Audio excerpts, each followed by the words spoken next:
Bienvenue au Starter du jour pour bien démarrer sa journée. Aujourd'hui, ses plans et non les vôtres.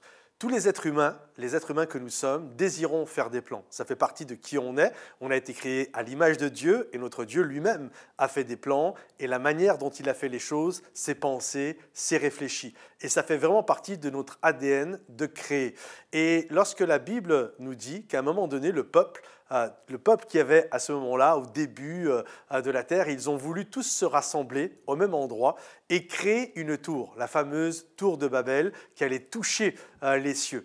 Et c'est normal, ils ont ce désir de créer, ils ont ce désir de faire les choses. Sauf que le plan de Dieu n'était pas celui-là. Le plan de Dieu était que les gens s'éparpillent sur la surface de la terre afin qu'ils la remplissent, afin qu'ils l'assujettissent, afin que vraiment ils puissent être de partout et prendre soin de la création. Mais voilà, ces hommes ont voulu se rassembler parce qu'ils avaient compris que l'unité est une puissance. Donc ils avaient décidé de s'unir ensemble et de créer un ouvrage, de créer une tour. Et lorsque Dieu a vu ça, au-delà de l'orgueil qu'il pouvait y avoir, au-delà, nous, à chaque fois, on pense que Dieu a éparpillé les gens parce que c'était trop orgueilleux la pensée qu'ils avaient. Bien sûr, il y a une notion d'orgueil, mais surtout, il y a avant toute chose la pensée qu'ils étaient en train de désobéir au plan de Dieu. Le plan de Dieu, c'était qu'ils remplissent la terre, et eux, ce qu'ils faisaient, c'était se réunir dans la même ville et se retrouver tous ensemble, et parler la même langue, etc. Et Dieu a veillé en les éparpillant, en brouillant leur langage, il a veillé à ce que ces plans s'accomplissent. Et j'aimerais aujourd'hui vous encourager, au-delà de vos plans, ce qui est important, c'est le plan de Dieu. Quand vous ne faites pas le plan de Dieu, vous allez toujours vous retrouver à un moment donné, être mélangé, être brouillé.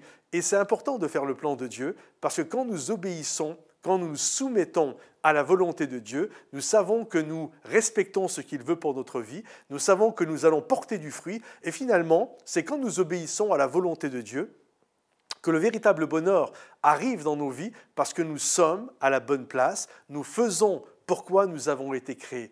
Donc, il est important de prier « Tes plans, Seigneur, et non les nôtres ». Je ne veux pas passer des années à bâtir la tour de Babel, à bâtir des choses qui finalement ne te plaisent pas et ne finiront qu'apporter de la souffrance et des larmes. Alors, épargne-moi des années, Seigneur, et que je puisse accomplir ton plan et non le mien. Autrefois, les anciens, quand j'étais petit, j'entendais ça. À chaque fois qu'ils parlaient, qu'ils désiraient faire quelque chose, ils disaient « si Dieu le veut » ou « Dieu voulant ». Apprenez encore aujourd'hui à dire « Dieu voulant, nous ferons ceci et nous ferons cela ». Que le Seigneur vous bénisse, les amis. Pensez à mettre vos sujets de prière dans les commentaires, à liker la vidéo. Et puis rendez-vous sur momentumsansfrontières.com. Et là, vous allez trouver conseillers, une communauté, des formations, des groupes, plein de bonnes choses pour vous. Que le Seigneur vous bénisse et à bientôt. Bye bye.